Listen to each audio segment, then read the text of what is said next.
بسم الله الرحمن الرحيم أن الحمد لله نحمده ونستعينه ونستغفره ونعوذ بالله من شرور أنفسنا ومن سيئات أعمالنا من يهده الله فلا مضل له ومن يضلل فلا هادي له وأشهد أن لا إله إلا الله وحده لا شريك له وأشهد أن محمدا عبده ورسوله صلوات الله وسلامه عليه يا أيها الذين آمنوا اتقوا الله حق تقاته ولا تموتن إلا وأنتم مسلمون يا أيها الناس اتقوا ربكم الذي خلقكم من نفس واحدة وخلق منها زوجها وبث منهما رجالا كثيرا ونساء واتقوا الله الذي تساءلون به والأرحام إن الله كان عليكم رقيبا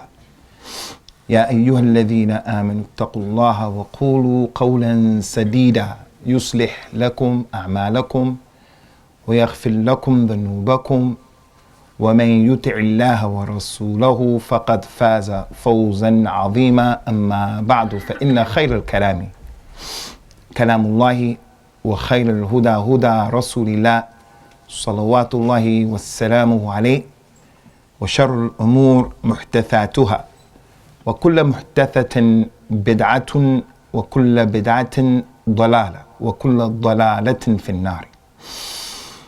This Insha'Allah ta'ala ikhwani is going to be probably the last lecture that I'll give in this masjid before the new look to the masjid is going to take place.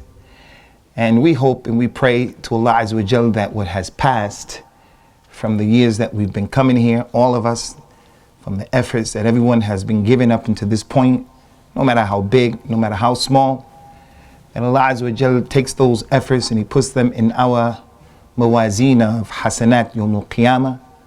And we hope that what's going to happen after the masjid, Insha'Allah, has been given its new look, that we can look forward to what is better and what is more in terms of our efforts and in terms of the direction and in terms of the ta'thir of the masjid and the community here in Huddersfield and in our personal lives.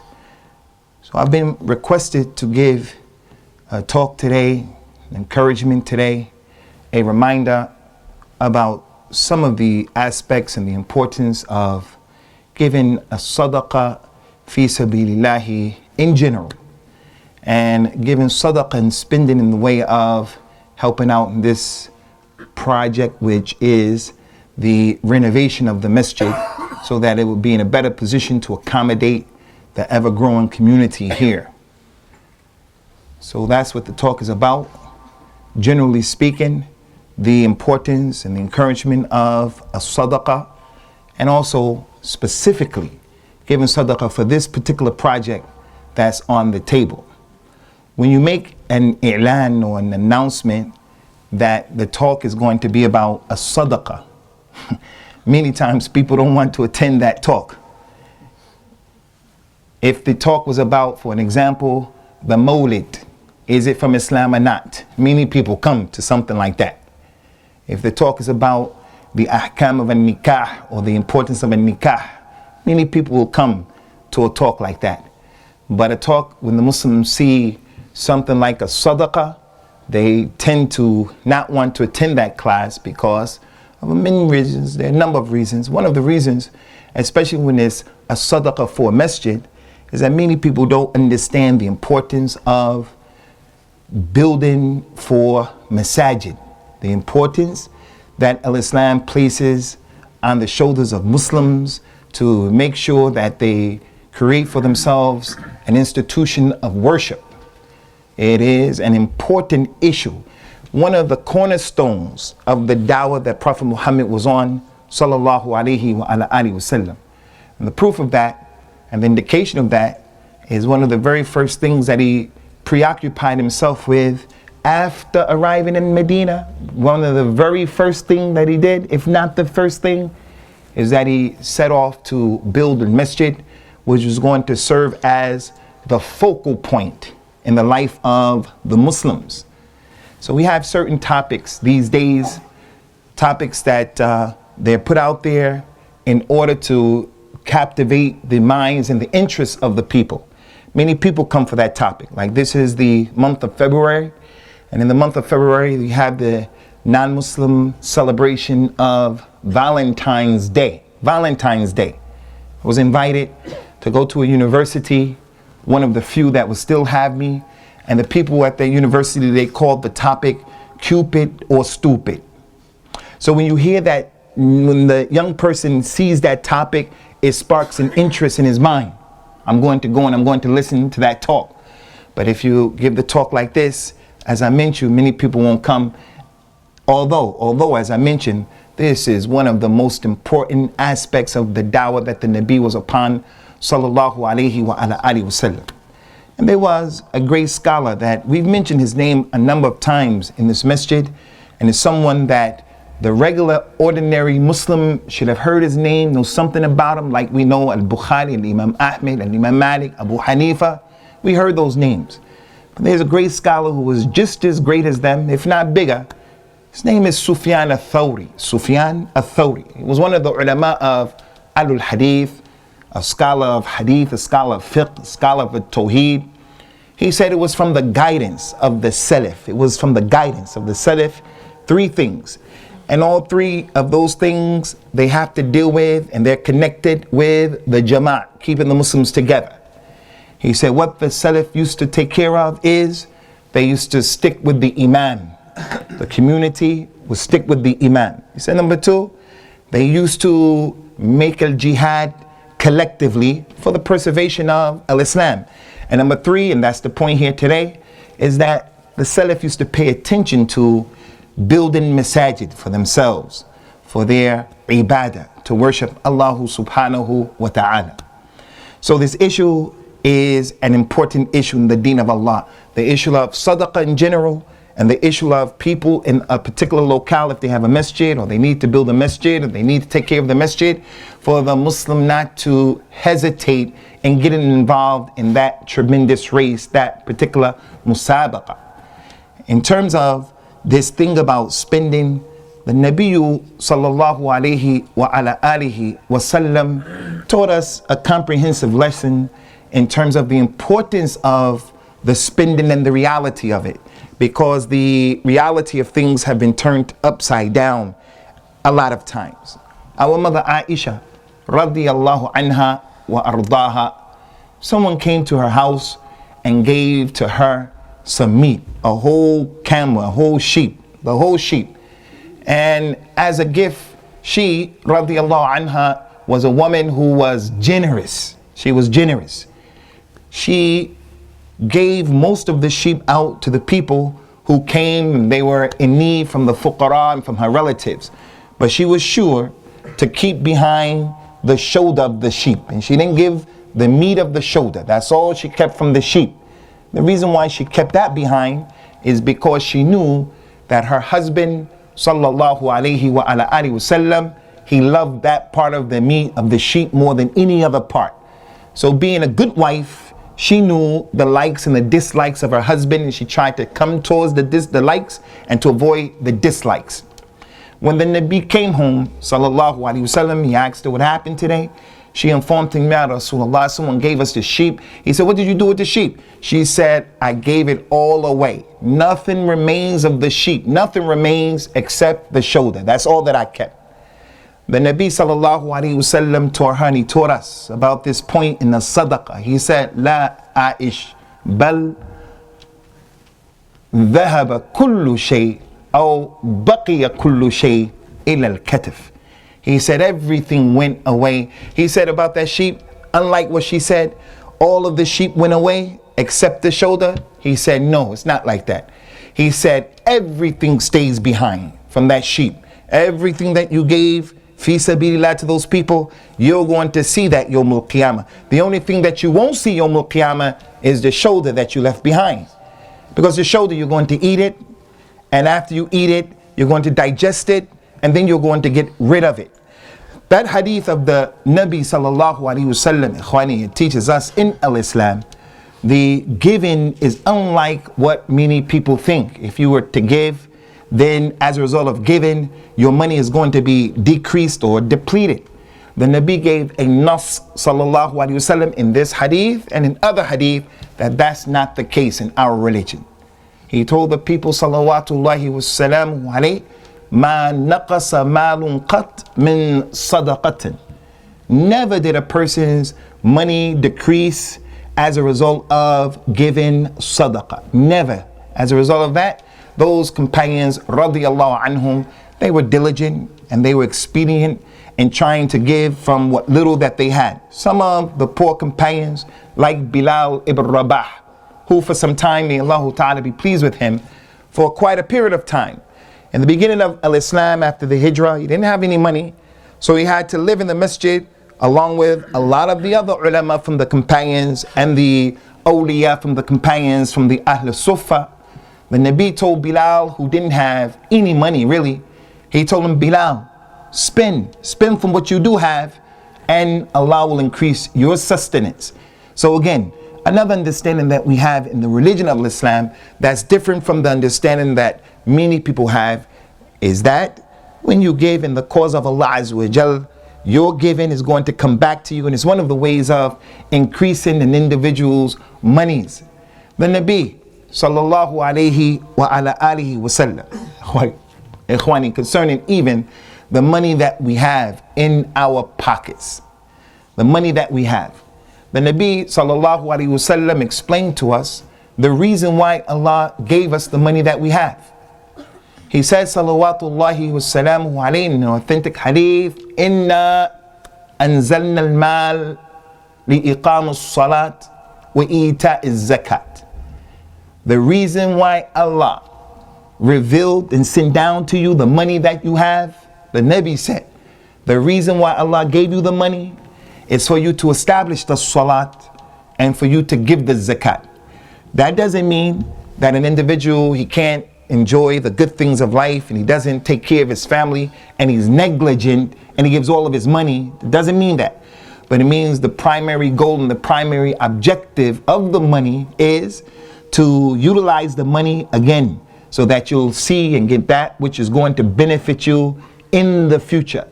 So obviously, if a person is understanding why he was created, we've been created to worship Allah Azza wa Jal, then clearly he's going to buy his clothes to cover up his aura.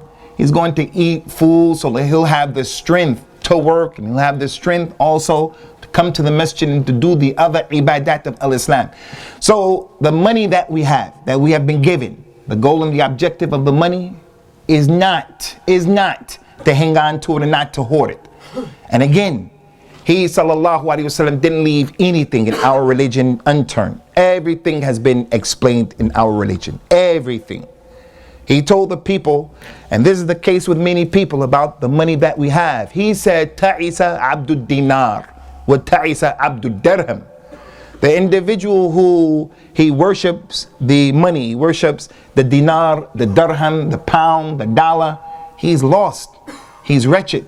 He's an individual who he lost the plot. He's not quite understanding the goal and the objective of the money in Islam is not just to accumulate it, and it's not just to have a good time. Although that is something that is permissible in the deen of Allah. If Allah bless someone with something, he loves to see the effect and the impact of what he blessed you with on his slave. So Islam is not calling people to be paupers. It's not calling people to forsake the dunya in its totality. Islam is telling us to manage the situation in a balanced way. And at the top of the list in terms of sacrifices, then the sacrifice that the Muslims have to make collectively in their masjid is something that is imperative. Some man, he came to the Nabi sallallahu alaihi wasallam and he asked him a question he didn't know the answer to. He asked him, what is the most beloved places to Allah? Here in this dunya, what is the most beloved places to Allah? The Nabi didn't answer. He said, Allah knows best. When Jibril came to Rasulullah sallallahu alaihi wasallam, he asked Jibril. Jibril said, Allah knows best. Jibril went back to Allah Azza wa Jal and he asked Allah the question Allah Ta'ala told Jibril, the most beloved places to me in the earth are the masajid. And the most detestable and hated places to me in the earth are the marketplaces. Jibril came back to the Nabi sallallahu alaihi wasallam and he told him that Allah Ta'ala said, as you were asking me, inna ahabbal biladi ilallahi masajiduha. The most beloved places to Allah are the masajid. Not your home, not my home, not the mustashfa.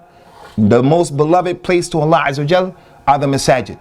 So from the benefits of the hadith that we can't allow to pass us by, from the benefits, because it's clear why I'm using the hadith about this talk, but from the benefits that we can't allow to pass us by, is this is one of the many hadith, al-hadith, ma'ashar al-muslimin. This is from the clear hadith that show the Nabi sallallahu alayhi wasallam did not know the ilm al-ghayb. Jibril did not know the ilm al-ghayb. From the benefits of the hadith, and what I'm using it for is clear about building masajid for Allah because they're the most beloved places to Allah. But from the benefits that we can't allow to pass us by is the Nabi sallallahu alayhi wasallam, who was the Sayyid of Bani Adam.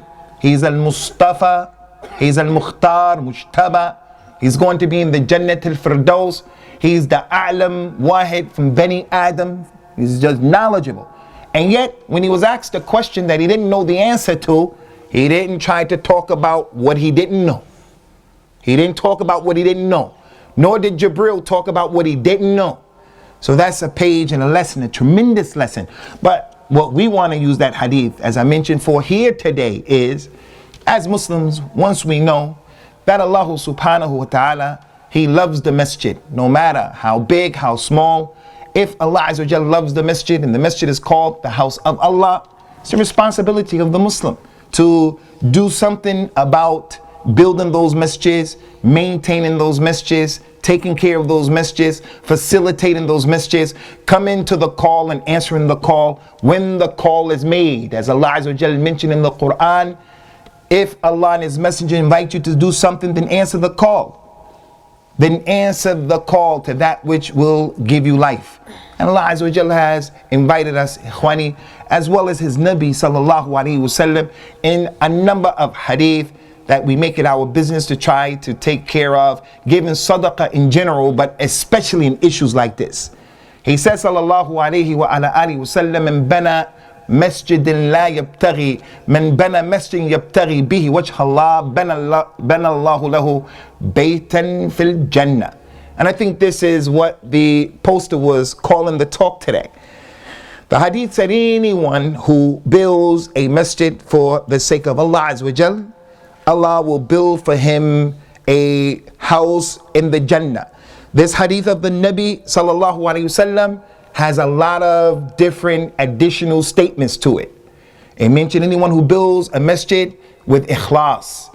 He's building the masjid not so that it would be said that he built it and he's building it, not so that he will be the one who calls all of the shots and he will run it. It's the masjid of Allah. Ikhwani, the masajid in al-Islam, they have a responsibility. The masjids, they belong to Allah subhanahu wa ta'ala. They don't belong to the elders. Only what pleases the elders is what's going to go on and what's going to happen. They belong to the khatib or the da'i in the masjid, the sheikh in the masjid. Doesn't belong to him. The masjid shouldn't be an instrument and a tool that's used to divide the Muslims, to play politics. The masjid is not for that. The masajid, they are for Allah subhanahu wa ta'ala. As He mentioned in the Quran, in the masajid lillah. Those masajid, they belong to Allah subhanahu wa ta'ala. So the Nabi sallallahu alayhi wa ala alihi wa sallam, encouraging the people, ikhwani, he said, anyone who comes forward and he builds a masjid for Allah with ikhlas, Allah will build for him a bayt or a house in Jannah. Another aspect of that narration is that he says sallallahu alayhi wa ala alihi wa sallam, even if the person were to build a small masjid the size of the nest of a bird. Some of our masajid that I've seen that were built in Indonesia by some of the rich people of Kuwait. A lady from Kuwait, she gave 500,000 dinar to an organization to build half of that money in Indonesia, the other half in Africa. The masajid that I saw in Indonesia and in Africa that were deep in the jungle and deep where the people are cut off from civilization, they were simple and easy, just masjids made out of hay, and the top was made out of just regular bark from the trees. The one who built that masjid, that thing in Al-Jannah is going to be something that that person, if they do go to Jannah, may Allah Azza wa Jal put us all in Jannah without any adhab or hisab. With Allah Azza wa Jal, it's a big issue. So those companions, if you remember, those companions, the masjid of the Nabi sallallahu alaihi wasallam, it was simple and it was easy. It was simple. They didn't have carpet. If it rained and he made sajda, he would come up from sajda and you can see the dirt on his head. They had rocks in the masjid.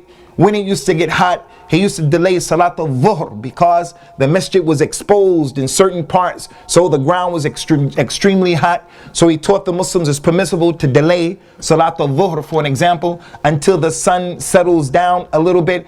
His masjid was simple, but inside of the masjid, there was a tawheed. Inside of the masjid, there were men who took the Dawah of Al-Islam till it reached the four corners of the universe. So the point here, and the goal and the objective here is, our concern should not be, let's build a big, beautiful masjid, because that in and of itself is from the ashrat, or the signs of the hour. The goal and the objective is to build a masjid in which we're going to be able to worship Allah Azza wa Jal, and in which the message or the risala of Al-Islam is going to spread forth to our family members and the people of this community. And other than that, the Nabi sallallahu alayhi wa ala alihi wa sallam, concerning this issue of taking care of the masajid and building masajid and spending in the cause of Allah Azza wa Jal, one time some money came from Al-Bahrain, in which the Muslims collected the money from the people who had to pay jizya from there, and some other monies and wealth that was gathered in that area. And it came, the Muslims heard all of the noise that came as a result of the treasures that were brought from Al-Bahrain. So they rushed to the masjid because they were poor. Most of them were poor. And this was at a critical time after they moved from Mecca to Medina, and they wanted money. They knew that Rasulullah sallallahu alaihi wasallam, he had love for them. He was generous. So everybody came looking to receive from the Nabi some money from what came from the spoils of war from Al-Bahrain and what was gathered from the people who spent in the jizya in that area. The Nabi asked those people, are you people like concerned and serious like that because you want the money? No one answered out of shyness, because they figured he wasn't really happy with the desire that they wanted for money. He told those people, Wallahi, mal faqra akhsha alaykum. I swear by Allah, I'm not afraid that you people will be impoverished. I'm not afraid that you're going to be faqir. Because the faqir, the miskeen, many times, the poor one, he has nobody but Allah. So as a result of that, he looks up to Allah and he relies on Allah. He doesn't rely on his money, doesn't rely on his jah, doesn't rely on the wasata, he just relies on Allah. He said, I swear I'm not afraid that you people are going to be impoverished. He said, وَلَكِنِّي أَخْشَى عَلَيْكُمْ أَن تُبْسِطَ عَلَيْكُمُ الدُّنْيَا كَمَا بُسِطَ عَلَى مَنْ كَانَ قَبْلَكُمْ فَتَنَافَسُوهَا كَمَا تَنَافَسُوهَا وَتُهْلِكُكُمْ كَمَا أَهْلَكَتْهُمْ. He said, the thing that I'm afraid of for this ummah more than anything else is that the dunya will be opened up to you, and that you will accumulate the dunya the way that it was opened up for the people who went before you, the Jews and the Christians. And you will race and compete to gather up the dunya the way they raced and they competed in gathering up the dunya, and it will destroy you the way it destroyed them. So the point here is, one of the best ways, ikhwani, to escape the fitna of being responsible for accumulating the money and not using it properly, one of the best ways to purify your wealth and to make tazkiyah of yourself is to give money to the masjid. And not only, ikhwani, is giving the money to the masjid and for the masjid, not only is that an issue in and of itself, something that is virtuous and superior in this religion, But only Allah knows. Only Allah knows. One of the things we always tell the younger brothers in our masajid, the 40-something branches of Ahlul Hadith here in this country or wherever we go. We had some elders who came to this country before us. And one of the things that the elders did was they purchased these properties and they started building these masjids. There are a number of those elders, the original people, all up and down this country who have died. All across this country. They dead. But they had something to do with the masjid. Some of them didn't have any knowledge about the religion. They weren't the most knowledgeable people, rahimahumullah. They didn't have a lot of knowledge. But today, the Taraweeh, that people come and pray, and people make tawbah, and the different issues that are going on in the masjid that we don't have any idea. Only Allah knows the reality of all of that. Those people who started that stuff, those people who had something to do with the initial idea and put it into effect, all of that will be in the scale of the hasanat of those individuals, provided they did it the right way and they did it with ikhlas. And that's because the one who guides and encourages people to do good, he's going to get the good of everybody who has something to do with that. So this masjid alone, any and everything of khayr that transpired in this masjid, those first elders who had something to do with this masjid, whoever it happened to be, they're going to get the reward of all of that. If that isn't in and of itself enough encouragement, in and of itself, for a Muslim to say to himself, this is a project and this is a mashru' that I would like to be a part of, while I'm sleeping on my bed, turning back and forth, I'm getting the rewards that I don't even know what's going on. After I die, I'm getting rewards. I don't even know what's going on. And that's why the Nabi said in another hadith, similar to the one that we mentioned earlier. And he mentioned a number of things in that hadith. He said, sallallahu alayhi wa ala alihi wa sallam, inna mimma yalhaqul mu'min min amilihi wa hasanatihi min ba'di mawtihi. From the things that will catch up to the believer from his actions and his good deeds after he died, he went on to mention a number of things. Ilman allamahu wa nasharahu. The person who gave some knowledge and he spread that knowledge, like the knowledge of those 4 imams in Al-Islam, like the knowledge of the companions, like the knowledge that came from the Nabi originally, sallallahu alaihi wasallam. The second thing the Nabi mentioned was he leaves behind a son, and the son obviously is a righteous son. The third thing that he mentioned is he leaves behind a mushaf as a bequeathal. So this hadith is the hadith that many people, they say, okay, I'm going to buy some mushafs and I'm going to take them to Mecca. I wouldn't advise you to take them to Mecca. Don't take your mushaf to Mecca and put it in the masjid. Anyone who reads that mushaf, you'll get the reward of it. But Mecca has a lot of masahif. You send some masahif, the Qur'an's mushafs, you send them to Kashmir, and you send them to Africa, and you send them to other places. In this masjid, if you want to bring some Qur'ans and to put the mushaf in this masjid, this hadith is applicable. That's the dalil for that hadith. But again, I say, it's not hikmah to take one Qur'an to Mecca and you put the Qur'an in Mecca. You'll get the reward for that. But is that the place where you're going to get the majority of the reward? And then the fourth thing, and this is the point, is that the Nabi sallallahu alaihi wasallam said, after the individual dies, he'll continue to get reward if he were to build a masjid. And the meaning of that is what I mentioned to you earlier. After the individual has died and he checked out, everyone who utilizes that masjid, everyone who gets any benefit in that masjid, the nikah that took place in that masjid, he has something to do with facilitating the place.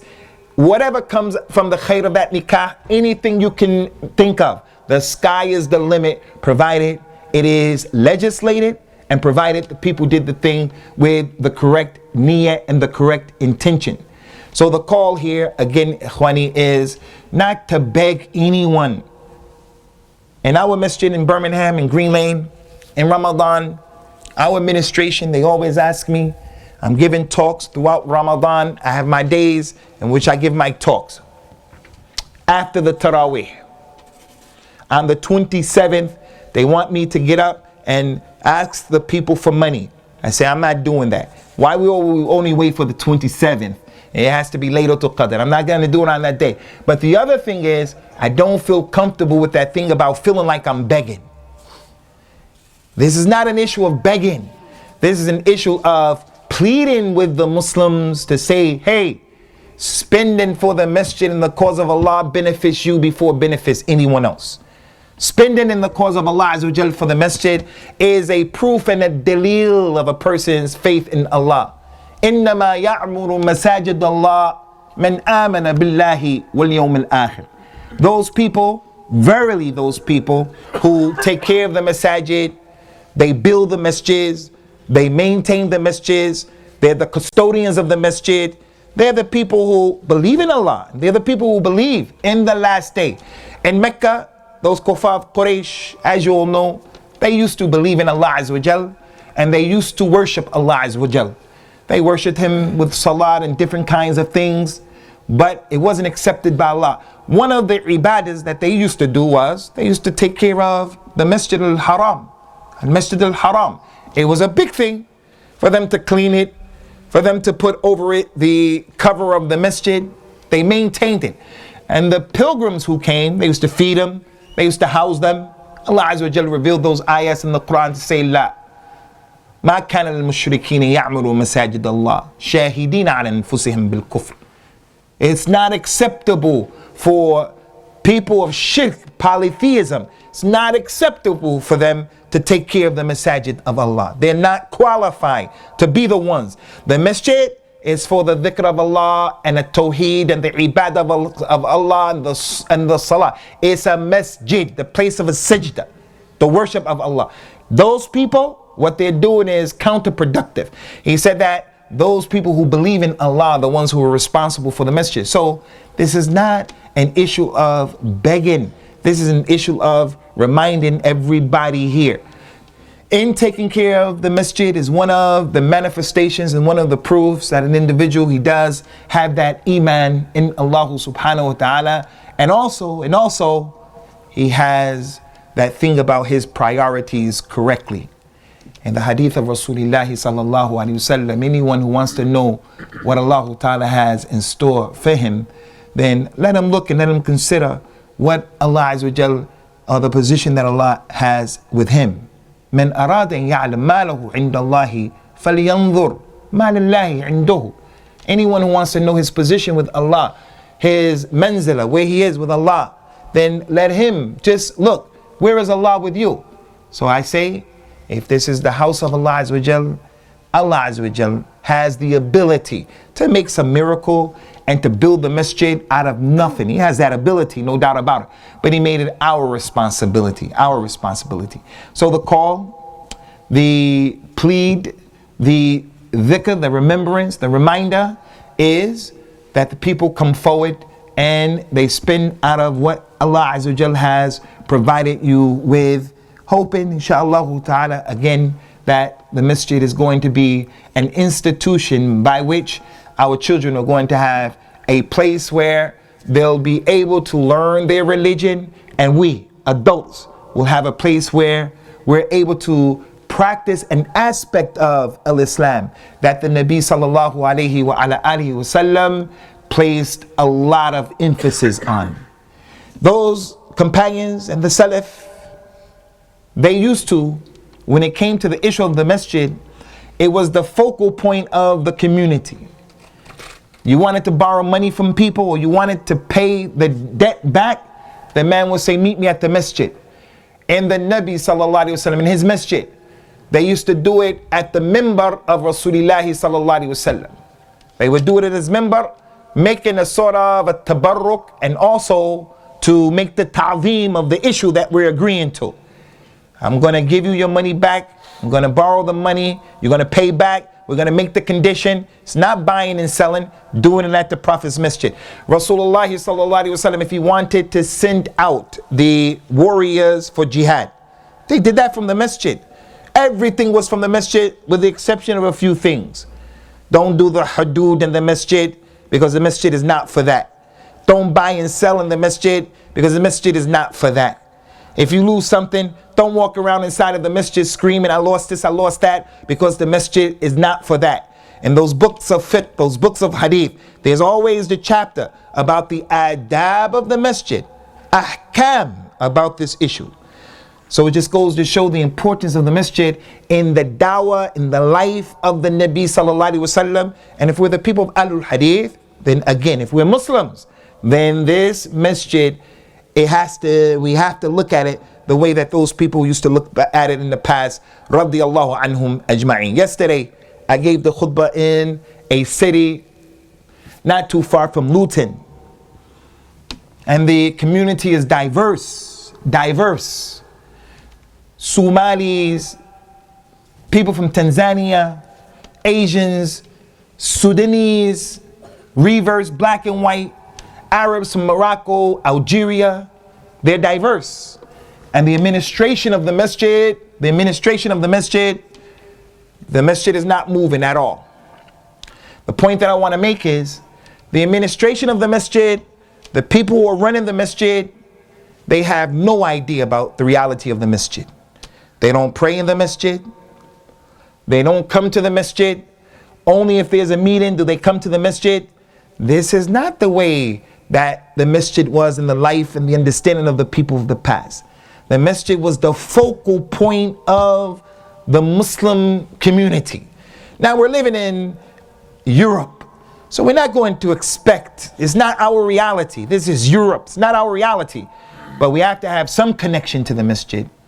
Some people, because of their job, their lifestyle, they want to be connected more, but the only thing that they can do is they can come on Friday. For an example, there's another guy, he could come for Fajr, and he could come for Isha, and he could come for Friday. Everybody is different. But the point is, whatever the case happens to be, right now, we have an opportunity to be connected to the masjid in that I gave money in order to support the program, and I'll continue to give money in order to support the program. But don't be one of the people. Let not any of us be that individual who he has no connection to the masjid at all. So how is it possible that I can be on the administration? I'm an administrator, me, and I don't come to the masjid at all. What is my concept? Where does that that is something that is gharib in al-Islam. Gharib, ajib in al-Islam. How is it possible? The one who is the mudir, he has nothing to do with the masjid. Every Muslim should be connected to the masjid if he happens to be a man. So ikhwani, again, the call, the encouragement, the plead, not the begging, the plead. The plead is, our masjid now, I know that a lot of people, they have given over the years, but still there's a lot of work to be done. And that's just the nature of living in this dunya. We have a lot of our own responsibilities to do, but still, it doesn't negate the fact that this is something that is a project that is worth our while and worth our effort. So therefore, we encourage you and we ask you to be generous in doing whatever it is you have within your ability to do. And that's all we're asking.